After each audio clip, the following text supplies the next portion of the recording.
दो होटल चिन्हित किए गए हैं जिनको पहले ढाया जाना है। उनके मालिकों से हमने बात की, वो किस तरीके की आशंका जता रहे हैं या वो क्या कह रहे हैं, आपको वो भी सुनवाते हैं। ये आपको सुनवाने से पहले एक बड़ी खबर आ रही है। जोशीमठ में तेजी से दरारें बढ़ रही हैं।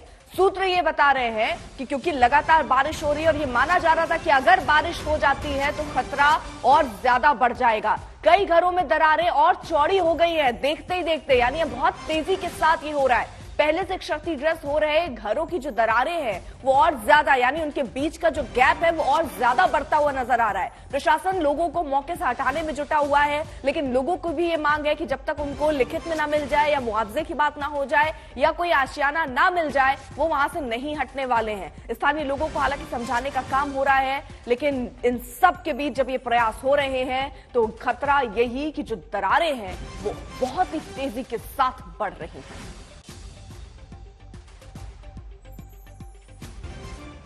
अब आपको होटल मालिक क्या कह रहे हैं वो सुनवाते हैं।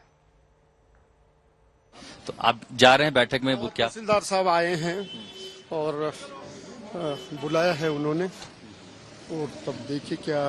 तमाम सारे लोग कल रात से यहाँ धरने पर प्रदर्शन पर बैठ गए थे, तो अभी क्या मांग लेकर के बैठे, क्योंकि ये तो कह तो रहे वही बद्रीनाथ के तर्ज में सेटलमेंट चाहते हैं, उसी के लिए हम लोग, हमारी वही मांग है। और सेटलमेंट वाली जो व्यवस्था है वो लंबी हो सकती है। अब तत्काल में जरूरत यह है कि आप लोग यहाँ से जाएं, कम से कम जान को खतरा ना हो। जी जी जी, नहीं, हम तो ये चाहते हैं कि पूरे जितने हजारों हजार लोग बेघर हो चुके हैं उनका बद्रीनाथ के तर्ज में सेटलमेंट हो जाए, तो ध्वस्तीकरण हो जाना चाहिए। जिस प्रॉपर्टी से दूसरे को खतरा हो रहा है तो वो हो जाना चाहिए, हो जाना चाहिए। आशुतोष मिश्रा हमारे साथ, हमारे सहयोगी इस वक्त जुड़ चुके हैं। जोशीमठ में ही वो मौजूद है, उनकी ग्राउंड रिपोर्ट भी लगातार हम देख रहे हैं। आशुतोष, आज स्थिति क्या है, किस तरीके के हालात बने हुए हैं, आगे कैसी तैयारी प्रशासन की, और स्थानीय लोग तो अपनी मांगों पर डटे हुए कह रहे जब तक लिख के नहीं देंगे हम मानने को तैयार नहीं है। पहली चीज, मौसम खराब हो गया है, काफी ठंड बढ़ गई है और जो लोग इस समय यहाँ प्रदर्शन कर, आप समझ सकते हैं कि उन पर क्या बीत रही होगी।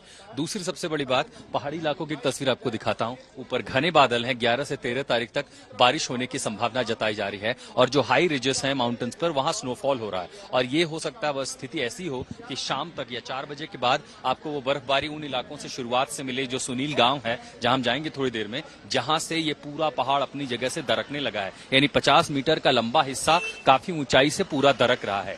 तीसरी बड़ी बात, आपने जिसका जिक्र किया कि जो दरारें हैं वो बढ़ रही हैं, जो धंसाव और गहरा हो रहा है। ये देखिए, कल हमने इस जगह देखी थी, ये जो आप सूखी मिट्टी देख रहे हैं, इससे पता चलता है कि ये कुछ समय तो हो चुका है इसको खिसके, लेकिन यहाँ पर आप ये ताजी मिट्टी देख पाएंगे। यहाँ पर इसमें जो नमी है बता रही है ये जरा, क्योंकि ये हमें इसलिए दिख रहा है क्योंकि ये जो गैप है ये और बड़ा है। कल और परसों के मुकाबले में आप देख रहे हैं तो ये गैप है वो लगातार बढ़ रहा है, जिसका सीधा सा मतलब है कि जो इमारत परपेंडिकुलर 90 डिग्री पर जमीन पर खड़ी है वो धीरे धीरे और पीछे हो रही है, वो 100-110 डिग्री की ओर बढ़ रही है। इसका सीधा सा मतलब है कि इमारत पीछे की ओर धंस रही है, जा रही है। लेकिन बावजूद इसके ये तमाम सारे लोग, ये जो महिलाएं हैं, होटल के मालिक हैं, उनके परिवार के लोग हैं और वो लोग जिनके घरों पर लाल निशान लगाया गया है कि यहाँ से खाली कर दें, वो यहाँ बैठ के आपने उनकी बातें सुनी कि उनकी मांग क्या है। उनकी मांग ये है कि बद्रीनाथ की तर्ज पर या तो पहले विस्थापन के लिए जो है आश्वासन हो वो सुनिश्चित किया जाए और कंपेंसेशन, मुआवजा दिया जाए, क्योंकि इन लोगों ने पीढ़ियों से अपना समय यहाँ बिताया। इनमें बहुत सारी महिलाएं जो आप देख रहे हैं उम्र दराज हैं, इनका बचपन यहाँ बीता है,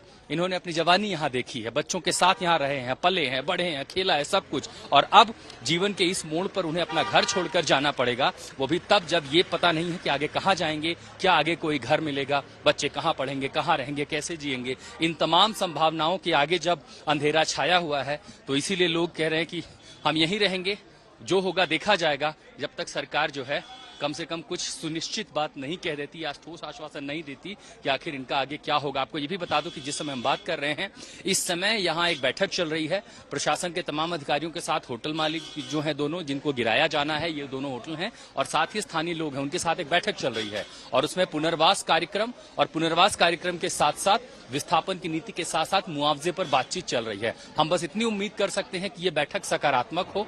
जैसे ही ये मीटिंग हो जाए, किसी ठोस नतीजे पर वो पहुंच चुके हैं, और उसके साथ ये देखिए जो पूरे पीछे का इलाका है, बहुत सारे लोग अब छोड़कर जा चुके हैं। पिछले 2-3 दिनों में जो कुछ सामान था वो भी लेकर के जा चुके हैं, लेकिन इसके बावजूद अभी भी एक बड़ा तबका है, बहुत सारे लोग हैं जो जाने को तैयार नहीं है, क्योंकि उनके पास और कोई दूसरा ठिकाना है नहीं। और इसीलिए वो इस उम्मीद में है कि एक आश्वासन हमें मिल जाए, जैसे ही पता चलता है कि आगे क्या होगा, मुआवजा मिलेगा, पेपर। और कई लोग ये कह रहे हैं कि देखिए हमारी ये जमीनें हैं। देखिए पहाड़ के बारे में ये भी है कि हम दिल्ली मुंबई की तरह नहीं रहते। यहाँ जहां आप घर खरीदते हैं तो रजिस्ट्री होती है, यहाँ पुश्तैनी जमीन है, उस पर घर टूटता है, बना लेते तो उस घर की रजिस्ट्री नहीं होती, उस घर को उन्हें नक्शा भी पास करवाने की जरूरत नहीं पड़ती है। तो यहाँ कई सारी ऐसी कानूनी अड़चने भी हैं जिसके चलते उनके पास ऐसे कागज नहीं, और वो ये डर में है कि कल को जब हम मुआवजे के लिए आएंगे, प्रशासन पूछेगा कागज दिखाइए, आपके पास क्या कागजात है, रजिस्ट्री कहाँ है। ये सारा मन में ऐसे अप्रीहेंशन है कि जब तक इसका समाधान नहीं हो जाता मन में ये डर बना रहेगा। और इसीलिए जोशीमठ के जिन इलाकों, कुछ इलाकों में आप देखेंगे सन्नाटा है, तो कुछ इलाकों में अभी भी लोग बस इस डर में हैं कि हमें ये तो पता चल जाए कि हमारा भविष्य क्या होगा, हम आगे कहाँ जाएंगे, कहाँ रहेंगे। और जैसे ही आश्वासन मिलेगा हमें उम्मीद कर सकते हैं कि लोग सुरक्षित पहुंच जाएं। जिनको गिराया जाना था, क्या अभी तक वो कार्रवाई हुई है? क्योंकि ये कहा गया कि बीच में बारिश हो गई जिसकी वजह से हालात अभी रोक दिए गए हैं, एक्शन को रोक दिया गया है। उसके बाद ये कहा गया कि वहां पर अभी ये जो लोग हैं वो सड़कों पर प्रदर्शन कर रहे हैं, इसलिए एक्शन रोका गया है। एक्शन रुका हुआ है या चल रहा है? अगर रुका है तो उसके पीछे की वजह क्या है?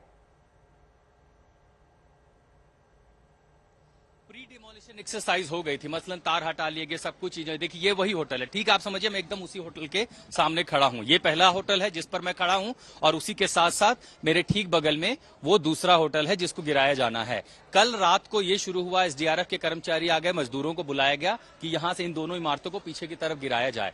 जैसे ये शुरू होता, होटल के मालिक और उनका परिवार, ये देखिए ठीक उसी तिरपाल के नीचे बैठ गए हैं ये तमाम सारे लोग, और बड़ी संख्या में स्थानीय लोग आ गए और वहां पर प्रदर्शन करने लगे। उन्होंने रोक दिया डिमोलिशन की पूरी प्रक्रिया को, ये कहते हुए कि पहले मुआवजा और विस्थापन, जब तक ये नहीं होता हम अपनी रोजी रोटी का जरिया कैसे तोड़ने दें। होटल का मालिक भी कह रहा आप इसे तोड़ दीजिए अगर लोगों को खतरा है, लेकिन पहले ये तो बताइए हमारा होगा क्या। इसलिए कल ये डिमोलिशन नहीं हो पाया, और आज भी अगर बातचीत सफल नहीं होती है, वो प्रशासन या सरकार के दावों पर नहीं मानते, उनके आश्वासन को नहीं मानते हैं, या अगर उन्हें समुचित मुआवजा विस्थापन नहीं मिलता है, ये भी बहुत मुश्किल है कि आज भी ये डिमोलिशन हो पाए। और अगर सफल होता है तब हम ये उम्मीद कर सकते हैं कि शाम के बाद इस कार्रवाई को किया जाए, क्योंकि कल भी सड़कें वड़कें बंद की गई थी, सारी तैयारियां थी, लेकिन जो कार्रवाई होनी थी वो पूरी हो नहीं पाई है। इसीलिए इंतजार किया जा रहा है 1 घंटे बाद उस बैठक के नतीजे का, उसमें क्या होता, और तब ये तस्वीर साफ होगी कि जो सबसे खतरनाक 2 इमारतें हैं, आप देखेंगे क्यों खतरनाक कह रहा हूं। देखिए अच्छा हम यहां पर पहुंचे, अभी इसकी यहां से देखिए, इस कैमरे की नजर से आप देखेंगे तब पता चलेगा कि कैसे टिल्ट होकर 90 डिग्री परपेंडिकुलर पर बना हुआ एक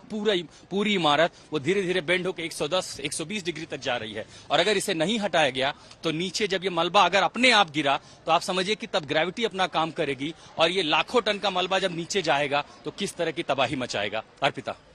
बिल्कुल, और ये आशुतोष हम तस्वीरें देख रहे हैं और इस खतरे को भी भाप और समझ पा रहे हैं कि किस तरीके का खतरा वहां पर है। बारिश भी लगातार हो रही थी, अभी तो आप जहां हैं वहां तो बारिश जैसे हालात नहीं दिख रहे हैं, लेकिन आप संभावना मौसम विभाग की यही है कि बारिश हो सकती है। अगर सहमति बन भी जाती है जो लोग प्रदर्शन कर रहे हैं उनके बीच और प्रशासन के बीच, फिर भी बारिश एक महत्वपूर्ण रोल अदा कर सकती है। किस तरीके से तब एक्शन लिया जाएगा, उसकी क्या तैयारी की गई उस लिहाज से मौसम को देखते हुए? उसकी तैयारियां देखिए ना के बराबर है। प्रशासन ने सिर्फ लोगों को जो विस्थापित किया, सुरक्षित जगहों पर रखा है, वो तो वहां बच जाएंगे। और बारिश की स्थिति, वो डर क्यों दिखाई दे रहा है आपको, सीधे में जरा इन पहाड़ों की ऊपरी रिजेस पर दिखाने की कोशिश करता हूं।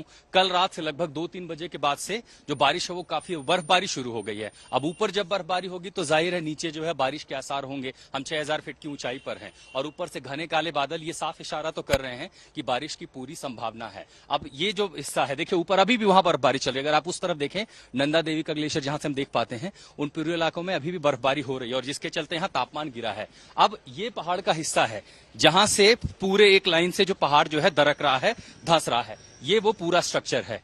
ऊंचाई से जैसे अगर बर्फबारी होगी तो पानी जो है पहाड़ों में नमी जाएगी, पानी गिरेगा। जब नमी होगी तो जो मिट्टी है उसका खिसकाव और तेजी से होगा, और जब मिट्टी खिसकेगी तो ये जितने घर एक लाइन से आप देख रहे हैं ढलाव पे जितने घर बने हुए हैं, ये उसी रफ्तार से और तेजी से दरकेंगे। इसीलिए ये कहा जा रहा है कि इसके पहले कोई अनहोनी हो, लोगों को समझा बुझा करके यहाँ से निकाल लिया जाए। ये जो कम से कम एक पर्टिकुलर 50 मीटर का स्ट्रेच है जिसमें सबसे ज्यादा खतरा है, वो लोग निकल जाएं, एक बार उसका इम्पैक्ट देखा जाए, नुकसान कितना होता है, और फिर आगे चरण दर चरण जहां जहां ये दरारें आगे बढ़ती हैं उन सारे इलाकों को खाली कराया जाए। अर्पिता। बिल्कुल आशुतोष, ये तस्वीरें भी आप दिखा रहे हैं, लोगों का प्रदर्शन भी आप दिखा रहे हैं। आप रहिएगा और नजर बनाए रखिए। जोशीमठ में प्रशासन को स्थानीय लोगों के जबरदस्त आक्रोश का सामना करना पड़ रहा है। जिन 2 होटल्स को गिराने की तैयारी हो रही है, उन दोनों होटल्स के मालिकों का कहना है कि उन्हें पहले से कोई नोटिस नहीं मिला। वो कह रहे हैं कि उन्होंने नियम और कानून के तहत ही निर्माण करवाए, लेकिन कोई नोटिस नहीं मिला, मुआवजे की बात नहीं की गई और जब तक ये नहीं होता है तब तक उन होटल्स को वो गिराने नहीं देंगे। मुझे खींचने की कोशिश की, मारपीट की कोशिश की गई सरकार की तरफ से। सर, मैं तो एक जनजाति का व्यक्ति हूँ, मेरे साथ ऐसी ज्यादती की जा रही है, लेकिन मैं सिर्फ अपने लिए यहाँ पे नहीं बैठा हूँ।